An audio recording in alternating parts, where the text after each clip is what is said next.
You're listening to the home of all things Lindenwood sports. It's the Lions Den on KCLC HD Through the Tower and on the Roar Network YouTube channel. Alrighty, good evening, Lindenwood University, and welcome to the Lions Den. My name is Justin Powell, and as always, I am joined by my co-host, James Zugmeyer. And today, you get to just deal with us again. No athlete this week, but it's okay. We will entertain you with all the news and highlights of Lindenwood sports for the week. So, without further ado, James, you want to give them a rundown of how that's going to look tonight? Well, not all the news is perfect this week. It's not everything you're going to want to hear about, but that's our job. We're supposed to give you all the news, good and bad. And the way this show is going to work today is we're going to start off by going into the Lions Den and breaking down all of the current NCAA team sports, and then finishing things up with our 3 stars of the week. And once again, we have not gotten a single person the entire semester to reach out to us about 3 stars of the week. We have Instagram, we have Twitter, we're going to post something. Next week, we'd love to hear from you guys. If there's one athlete that you think that we're missing out on or someone you think deserves praise, please send them our way. But without further ado, let's go into the Lions Den. It's time to go inside the Lions Den and break down every current Lindenwood sports team.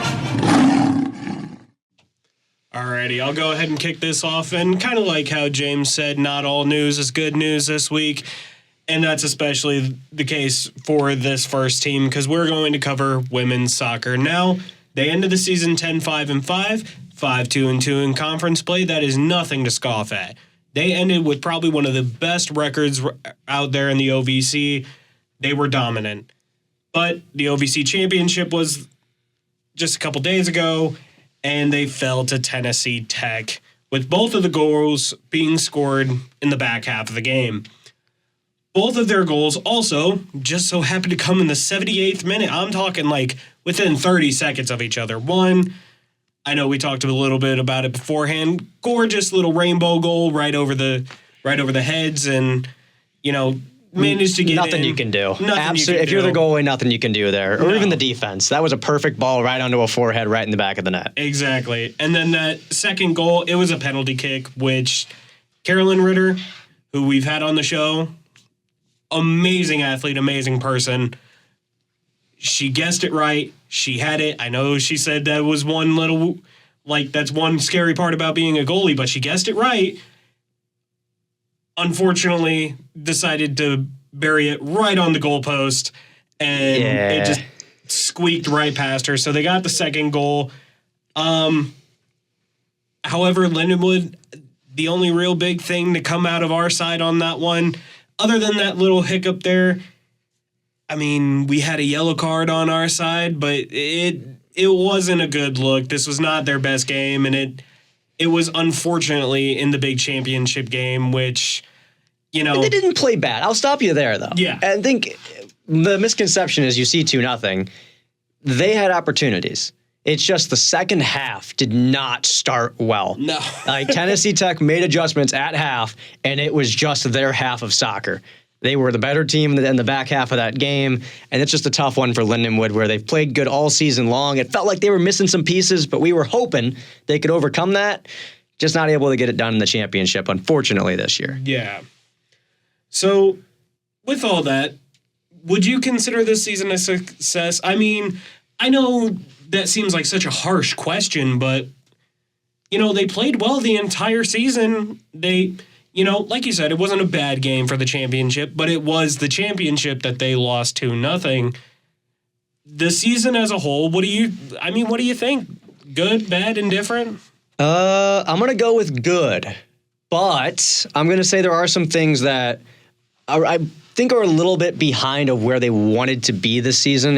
You look at the team as a whole didn't really take a next step. It was a very similar performance to what we saw last year. Unfortunately, just not winning the championship game.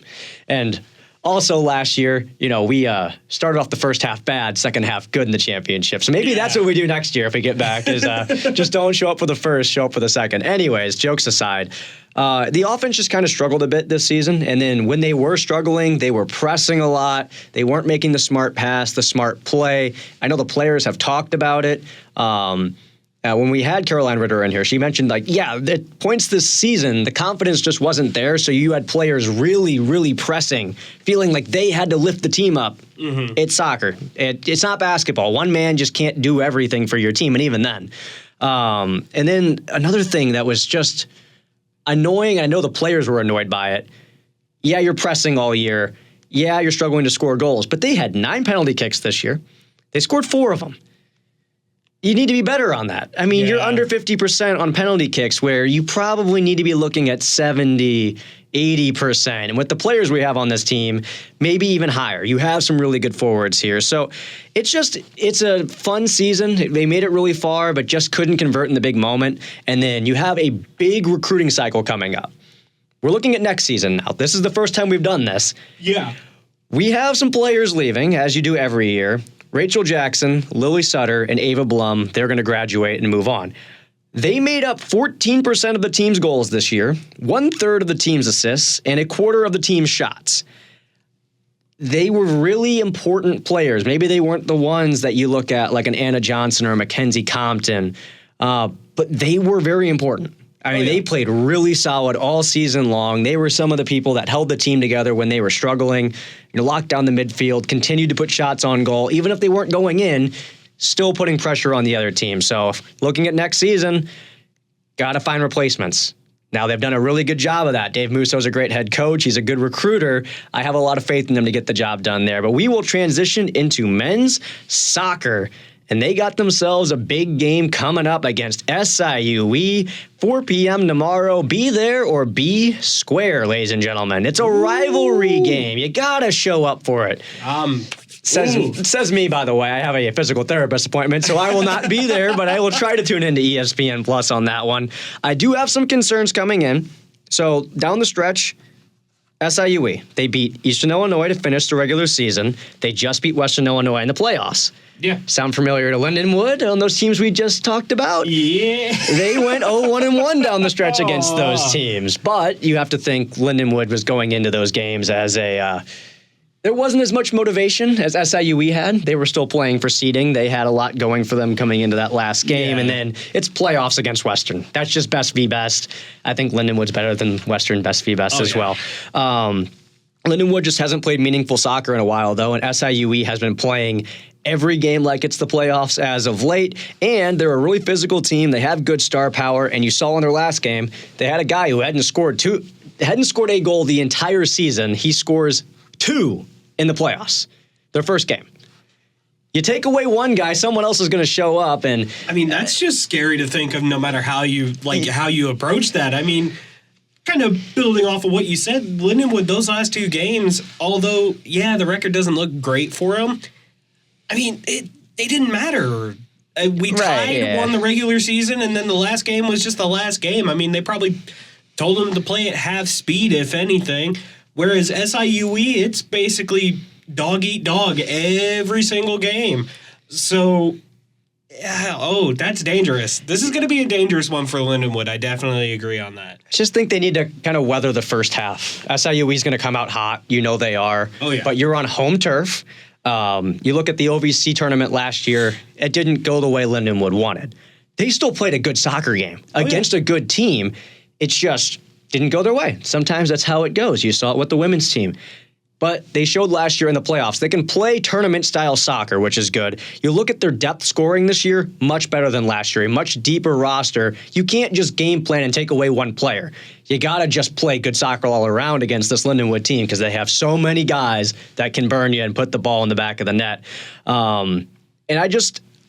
Lindenwood this year is a more physical team than they were last year. Yeah.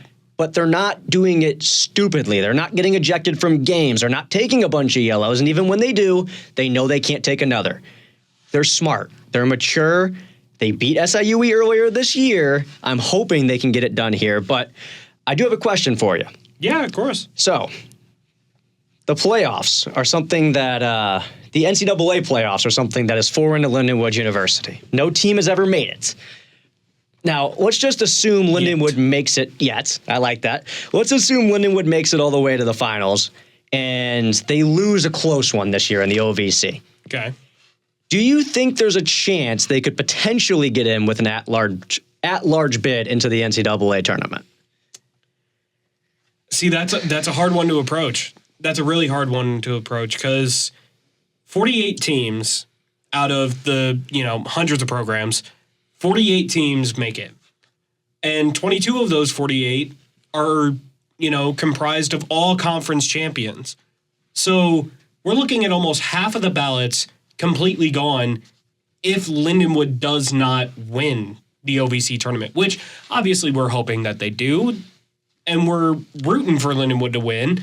We're hoping we get that automatic ballot. But if we don't, right, half the ballots are already gone. We're fighting for a little over 50% chance of making it. But Lindenwood is also currently ranked 100th in that polling. So now you're not only fighting for maybe a 50-50 shot to get in, reduce that by another 50% because you're not even in the double-digit mark of top teams to even be considered. So you have about a quarter of a possibility to get in. And while I think it is a far stretch, I still think it's very much possible because this Lindenwood team has been notorious all year. It garnished national attention early on with how they were undefeated and how well they've performed. Yes, in the back half of the season, they've fallen a little bit. I'm not going to say fallen off because that's a stretch, but they've fallen a little bit. But they have gotten better. They have done better. Those last two games I do not think are indicative of anything that's going to happen in this tournament. So, but ultimately, it hurts you though. RPI. It does hurt. I know what you're saying, and you're right. But that RPI, which is a formula, the formula can't account for that. And I don't know if the tournament and the board that decides it is going to do enough digging to go past that for a Lindenwood. And that's the problem I think that other schools have in the OVC, Big South, and other things is they don't really look that deeply at teams like us. We're mid-major. No. So I think if there are schools with bigger, notable names, they're 100% going to get in over us. Because, name value. They could have, like, a record that's, like, 10 times worse than ours. But if they're ranked slightly higher than us and their name is more notable, guess what? They're in and we're out. And that's what's happening with the RPI rankings. If you look at where Lindenwood's at, you have teams surrounding us that have losing records, and then we stick out like a sore thumb because we play in the OVC, and they don't consider these teams very tough strength of schedule-wise, which, let's be real, let's look historically at the NCAA playoffs.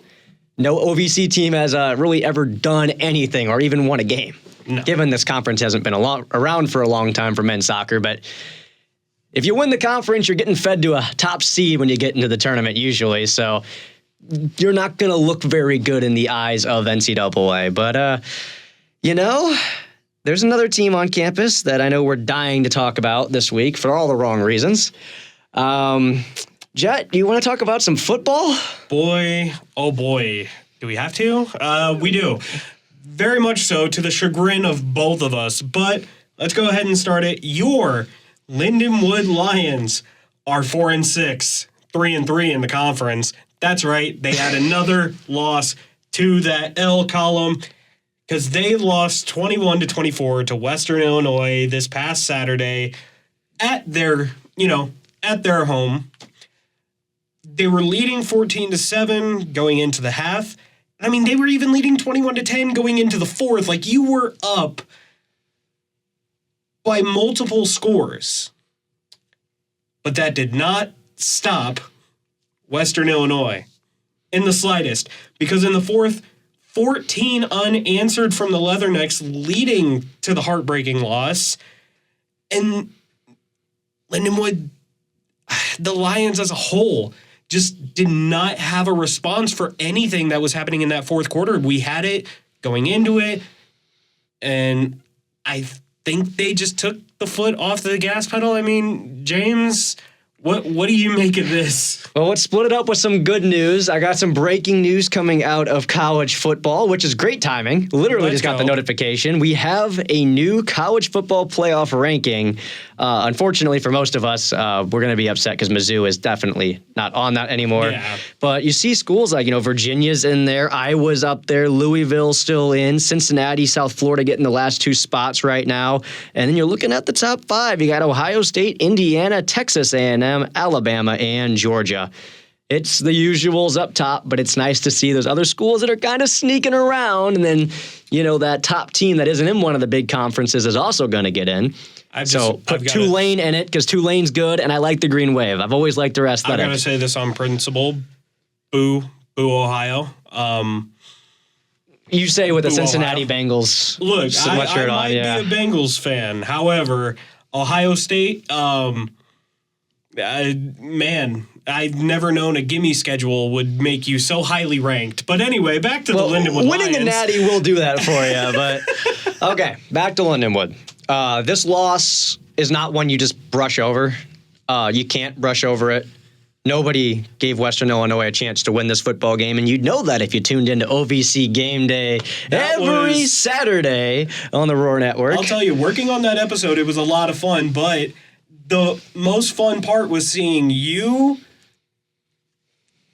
Mr. Stonick, and Mr. Gabe, all three of y'all picking Lindenwood, and you guys had good reason to pick Lindenwood this week.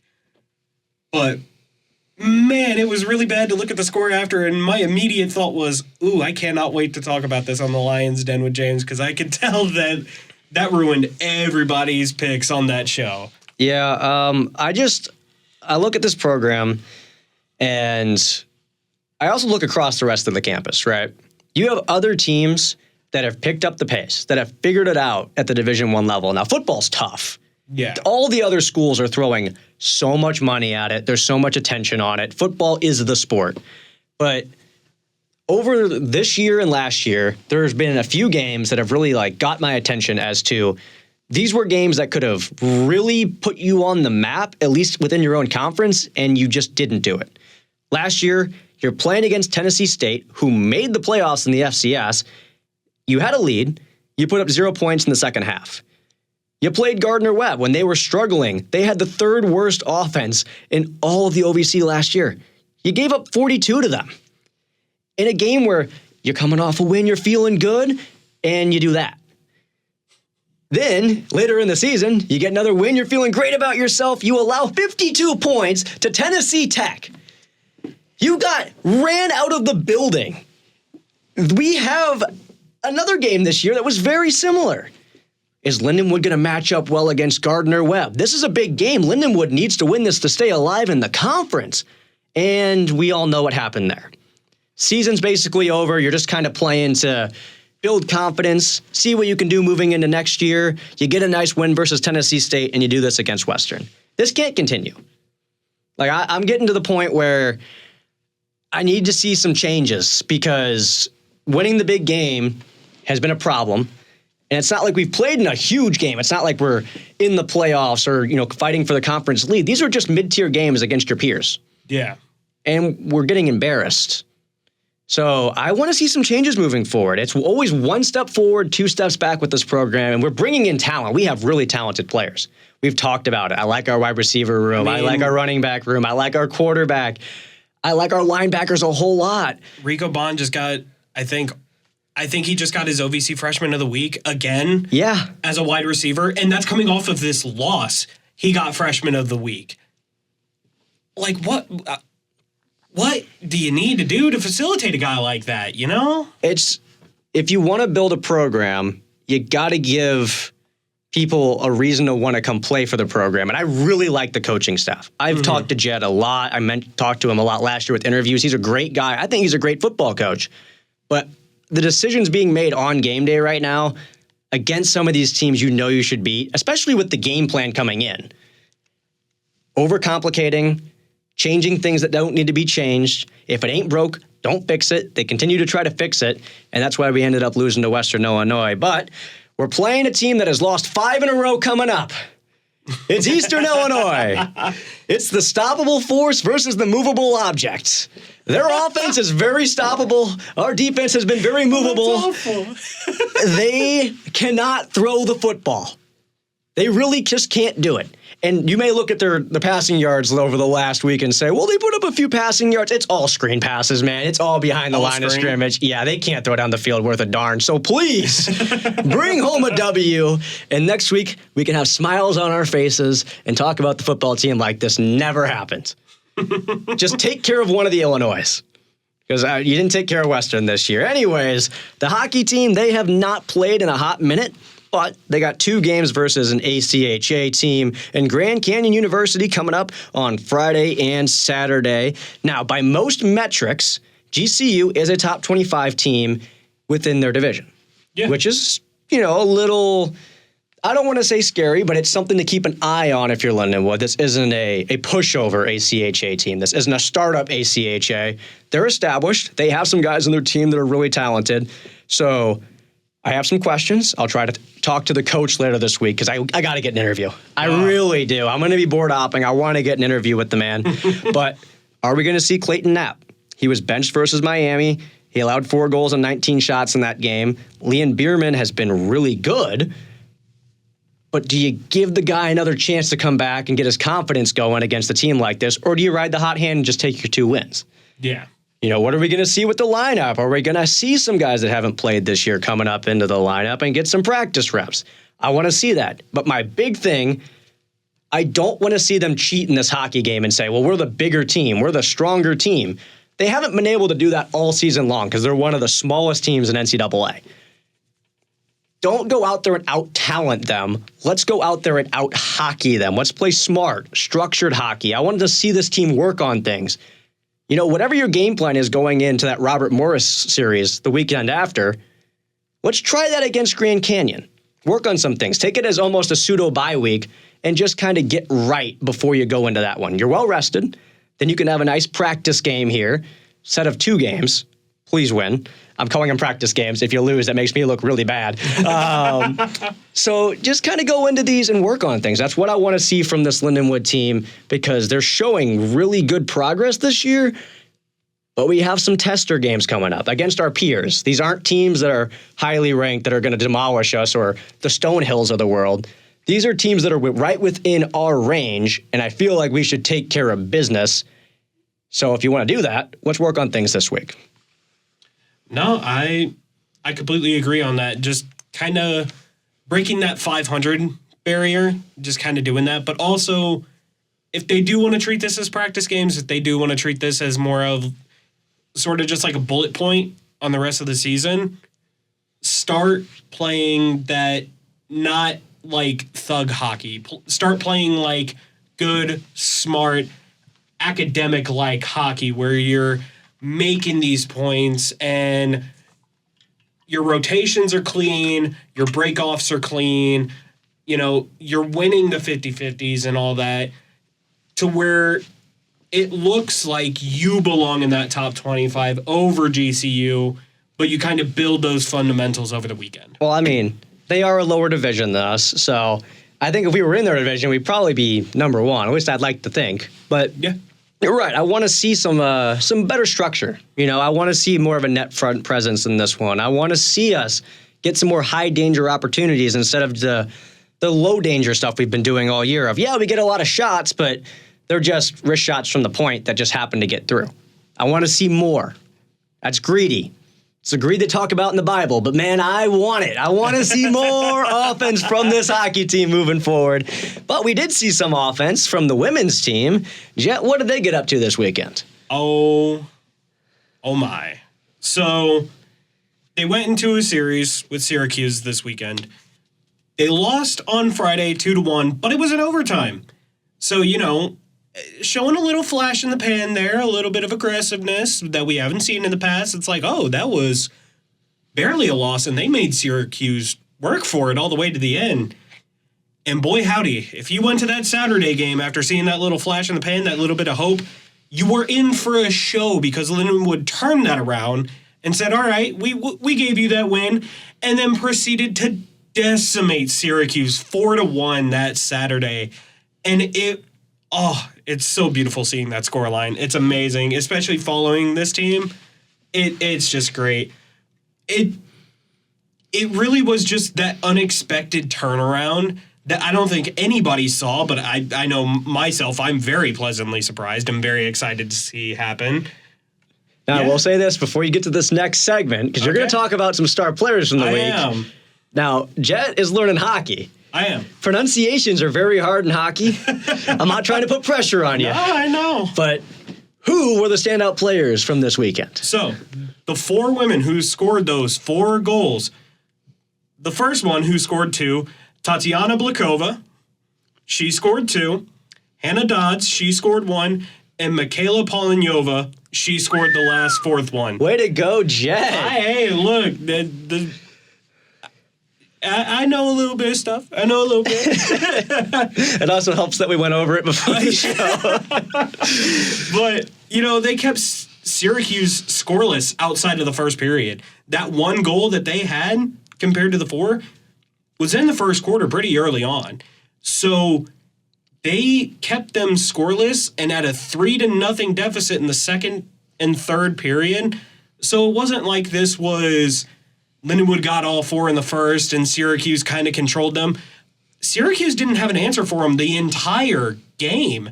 It was 1 goal in the first, 2 goals in the second, and 1 goal in the third period, all back to back to back.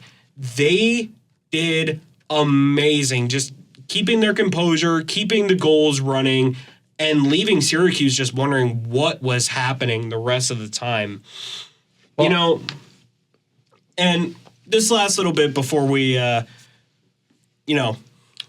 of caveat, this performance, it really is just sort of like a flash of the talent that they have on this women's hockey team that I really believe that, historically the women's hockey has not always been the most dominant, has not always been the most powerful, but I think given this game and given the game before that, the slight wins and then the very dominant win, I think given another year or two, let them build that team cohesion, this will be a force to reckon with.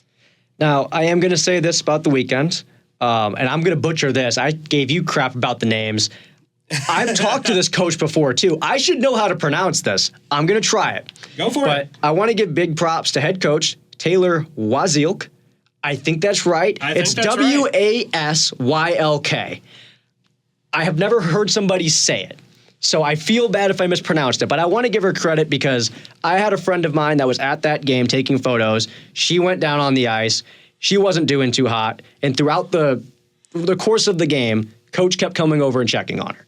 And I really do appreciate that she was able to take care of the hockey game, but also still have the human sense of, I'm going to go check on the photographer that's volunteering their time to work with our hockey team. I really appreciate that. Shout out to the women's hockey team head coach. Oh, yeah? We're going to move into women's volleyball. Oh, yeah. Okay.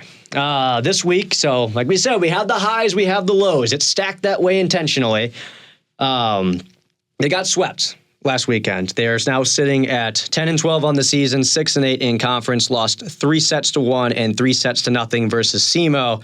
And I got a chance to talk with the play-by-play announcer who was there at the games, Michael Wagenknecht, and it's been the same things we've talked about all season, but hearing it come from someone who is much more knowledgeable on the sport than us really confirms it.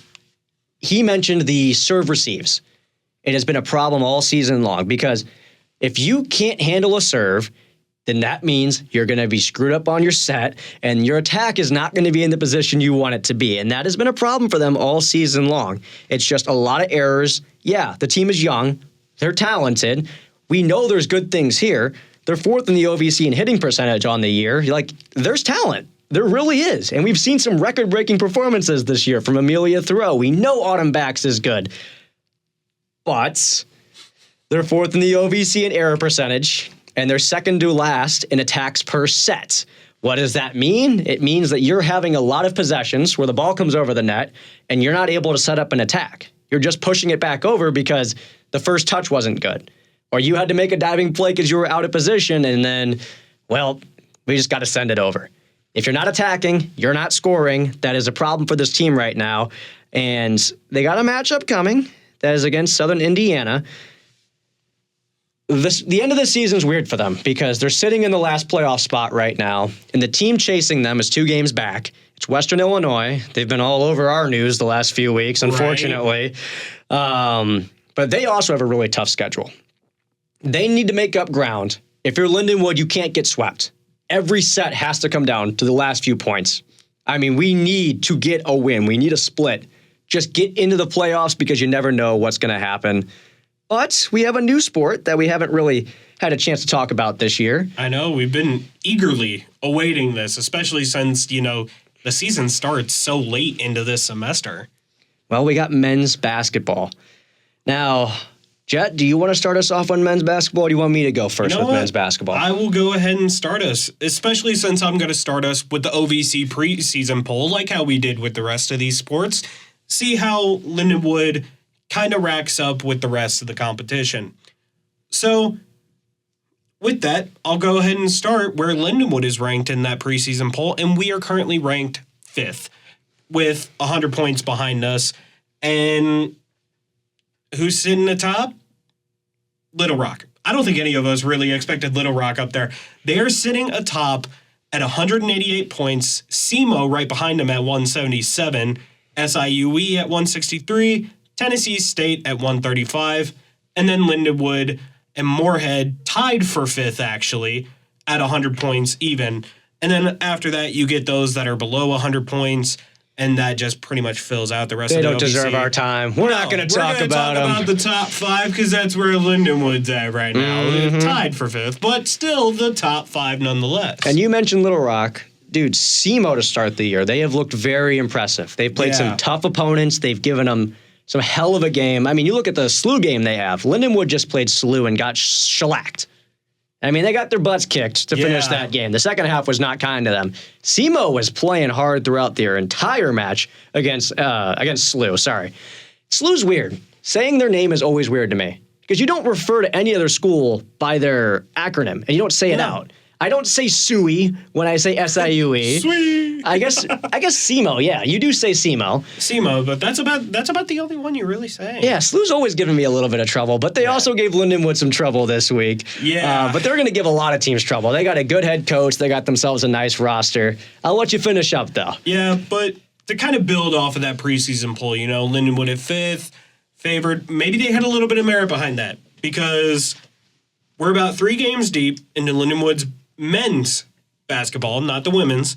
We're about 3 games deep into the men's basketball, and we're sitting at 1-2 with a losing streak of 1. The first game was against Texas Tech, and that was actually right after the last show. That was at about 7 p.m. last Tuesday. So right as we got off the air, they started to take the court, and that was against Texas Tech, and they lost 60-98.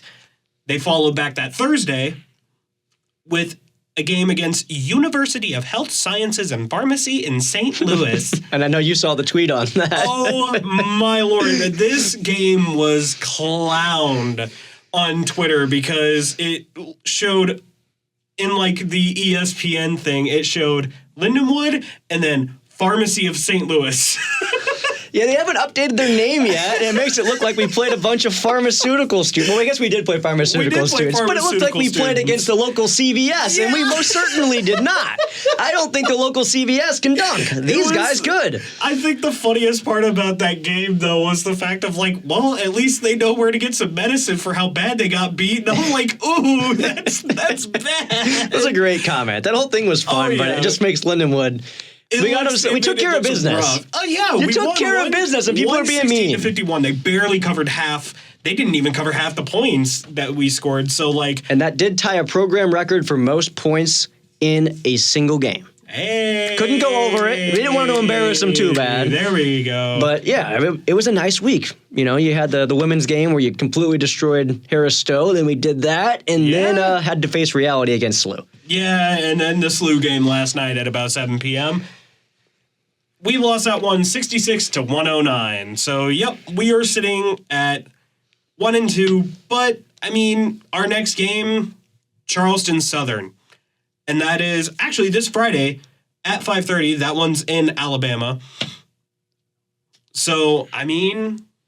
Yeah, you got the Bulldog Outlook. Bash coming up, man. You ready for the Bulldog Bash? Have you ever... I know that basketball was actually not one of our biggest sports. We had to spin a wheel on our other podcast to assign us NBA teams for the year. Are you familiar with the KenPom rankings? I am not. Okay, well, it is an attempt to rank all of the teams in the country, and it is widely recognized as something to kind of glance at. Yeah. Give you an idea of how good teams are. It's not perfect. It never is going to be perfect because numbers can't tell you the whole story. But Lindenwood, Charleston Southern, and Alabama A&M, so all three are playing against each other coming up. They're all within 30 spots in those KenPom rankings. They're all very close to around that 300 to 330 mark. So they at least think it's going to be close. Yeah. I haven't seen the spreads, and I'm not supposed to talk about gambling, but I haven't seen what they're looking at on that, although... in football, we did take care of Charleston Southern this year, exactly. So hoping for the sweep.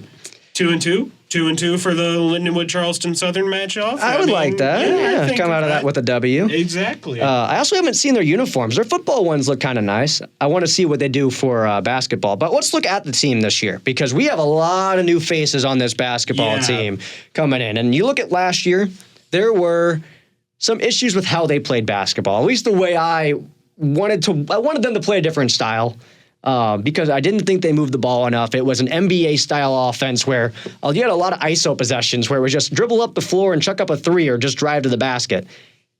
If they had a bad shooting game, they didn't win. If they shot good, they won.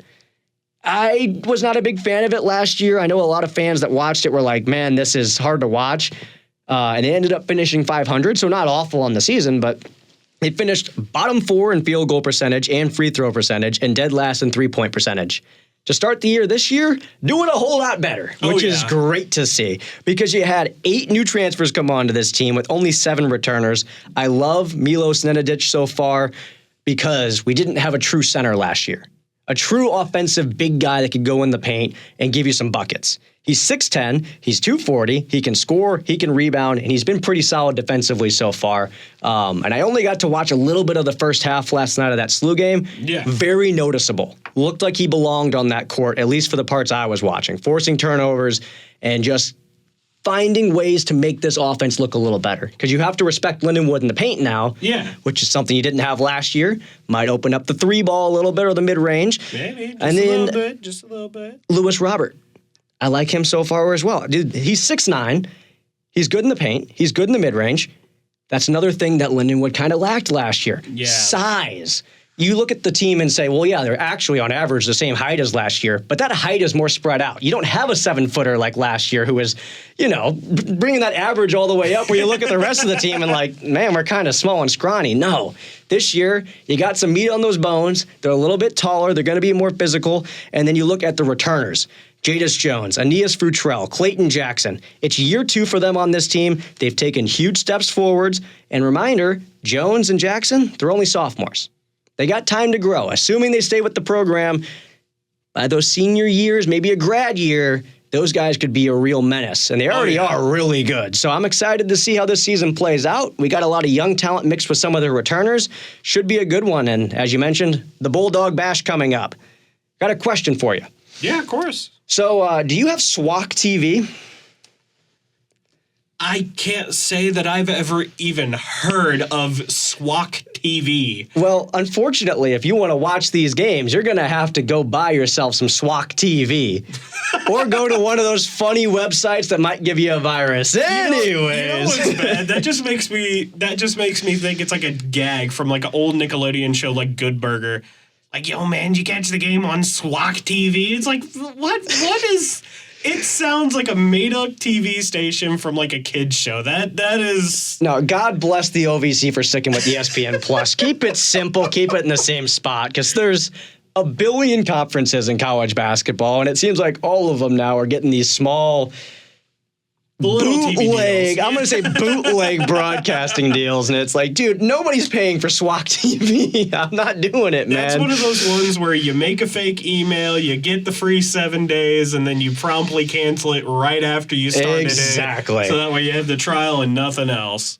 All right, well, let's move over to women's basketball. They've had a nice start to their season. They have, and I said earlier we weren't going to worry about women's basketball just yet, so I'm real glad that we get to cover it now. And just like how we handled the men's at first, that's how we're going to approach the women's, is through their OVC preseason poll. Now, I had to look this up from Little Rock, so I made sure that it was no bias, but this is the official OVC preseason poll.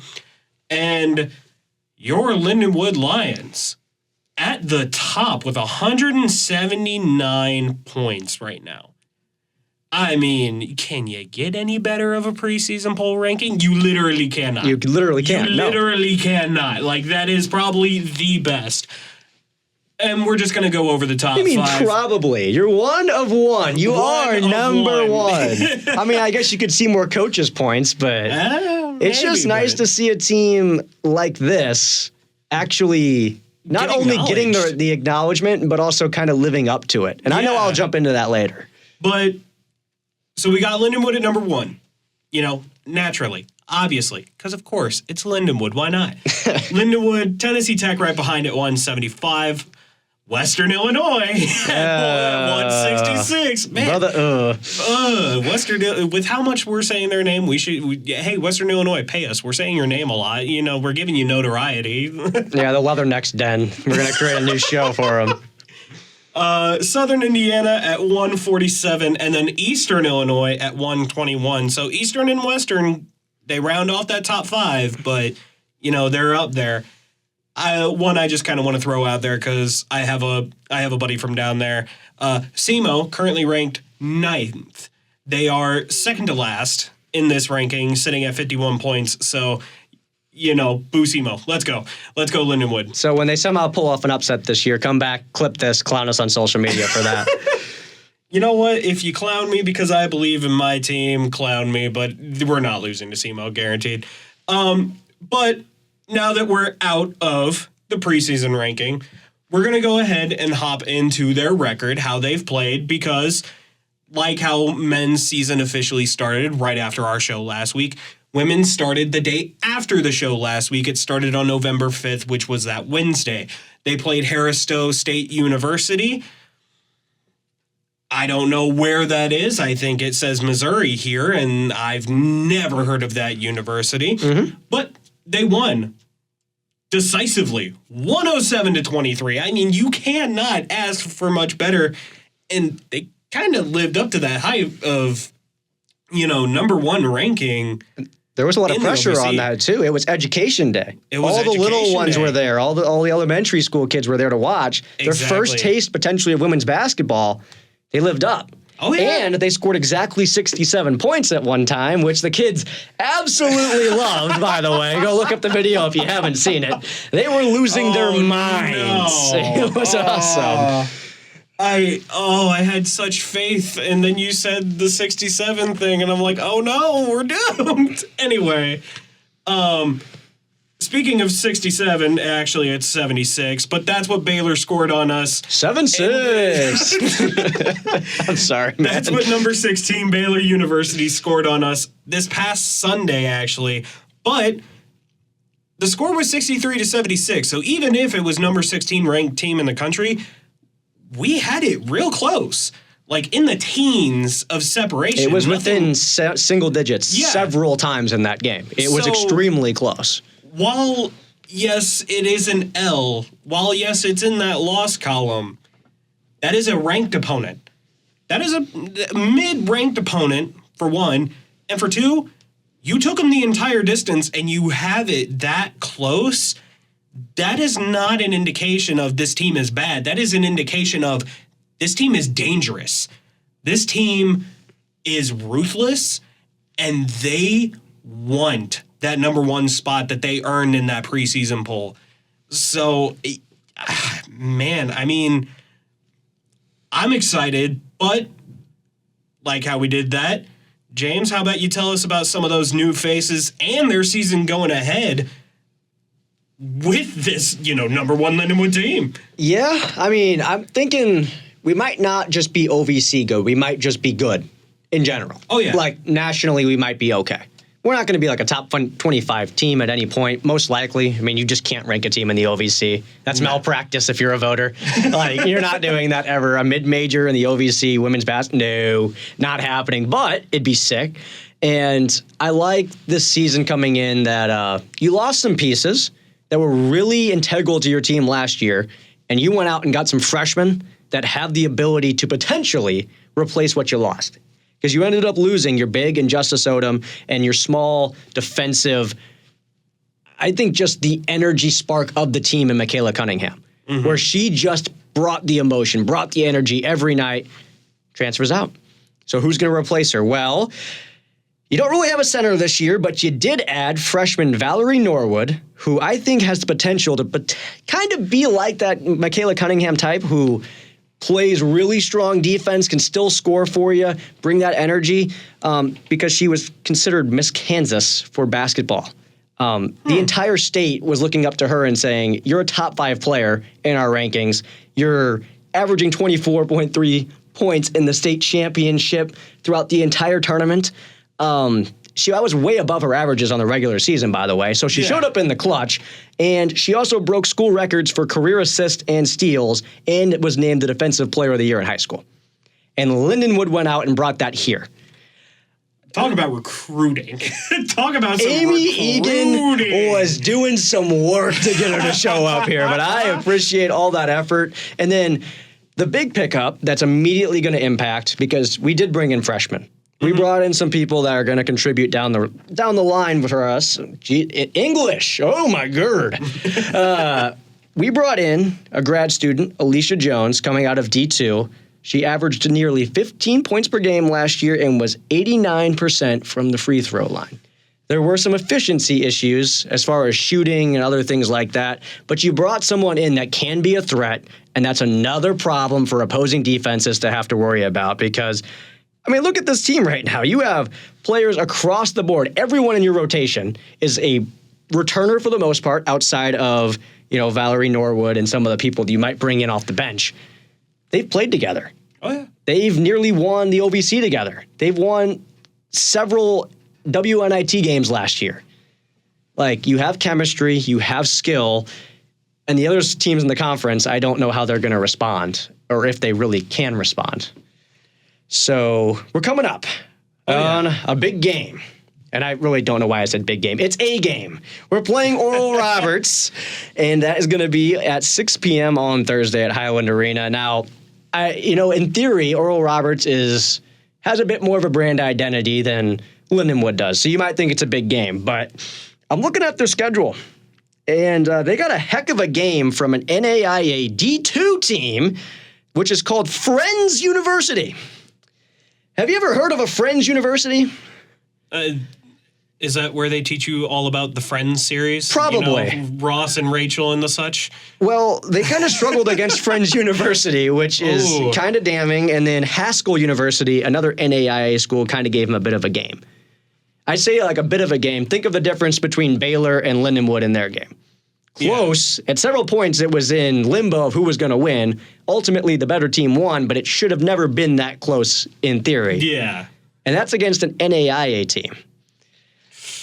So I don't know if Oral Roberts is going to be good, but we'll see. Maybe they didn't play their starters. Maybe something was off there. But I will say this. They did play a real team recently. They played the number 22 team in the country, and they got shellacked. They got killed. It was like 120 to 60. Oh. Yeah. So I'm thinking Lindenwood here needs to come into this game. You can't overlook your opponent. And bear in mind, that's number 22 Oklahoma State. We played number 16 Baylor, and we gave them a better game than number 22.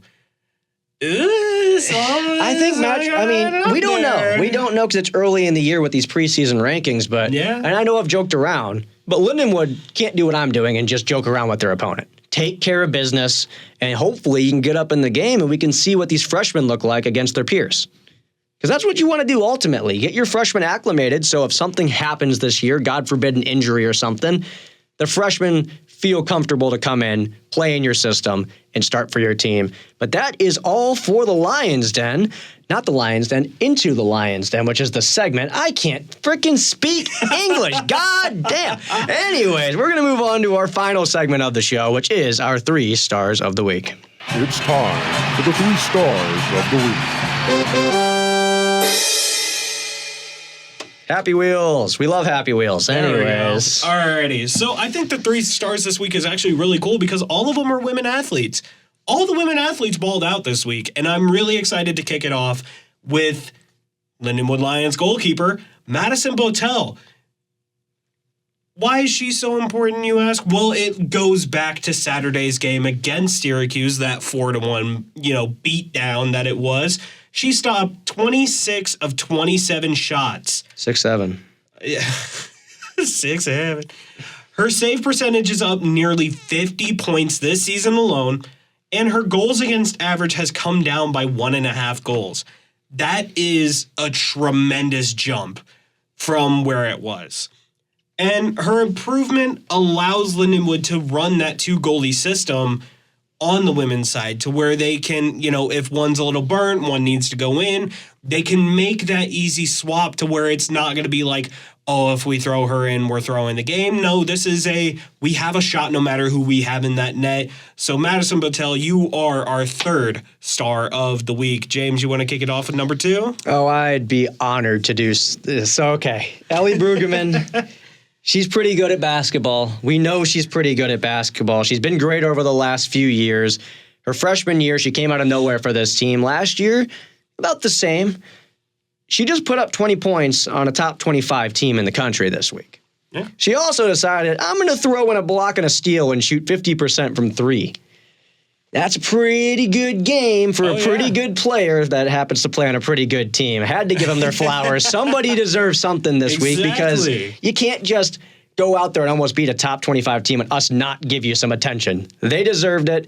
And who is our number 1 star of the week? So our number 1, we're going right back to women's hockey. But instead, it's not going to be a goalkeeper. No. This is going to be one of the scorers. And this is going to be Michaela Polonyova. This is going to be one of the goal scorers from Saturday's game. And that is because while we're recognizing her as our top star, she was also recognized as the AHA Rookie of the Week. Led the Lions with the team high 4 points in the weekend series against Syracuse. Scored her first career game-winning goal in Saturday's 4-1 win over the Orange. And she also led all AHA freshmen in points, 2 goals, 2 assists last week. So, Michaela, you did great. The whole women's hockey team did great this past weekend, but Michaela takes our top spot because she definitely deserves it with the performance she had over the weekend. Every time someone says the Syracuse Orange, it just sounds weird. The Orange. Do you know why they're called the Orange? Not at all. They have a pine tree in the middle of their S. We're going to have to look this up. That is Stanford. And yeah, they're the Stanford Cardinal.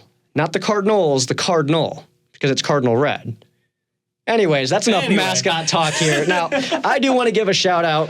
This is not sports related, but I live on campus here at Lindenwood University, and I live in the houses. And unfortunately this week, last night, sewage started backing up into our basement. And I thought, there's no way Lindenwood's going to take care of this quickly. I'm a doomer. I'm a pessimist. I'm like, I'm going to have to smell literal crap for the next week until someone shows up. I call maintenance, and that night, Lindenwood shows up to my house. The maintenance man, I can't remember his name, but God bless him. He was super nice, super helpful, called a plumber, got us set up. By midnight, everybody was out of the house. We were good to go. I just want to give some props to Lindenwood because I have been hard on this university about the living situation. That made me feel so much better about living in the houses. And if you are an underclassman, I do highly recommend the houses. You get away from having to have a roommate. You get your own space. It's really good for working on homework because you're not just shoved in a corner somewhere in your dorm. That and they're not that small. Like they're decent little living spaces. Yeah, it's legitimately better than the dorms in almost every way, shape, and form. So I do highly recommend it. Shout out to the maintenance team and shout out to everyone that tuned in this week. We will try to have an athlete next week, but if we do or we don't, we're still going to be live Tuesday at 6 p.m. Thank you all for listening to The Lion's Den. Thank you for listening to The Lion's Den. We're on air every Tuesday at 6 p.m. right here on the Tower, and all recordings are on the Roar Network YouTube channel. Have a great rest of your evening, and go Lions!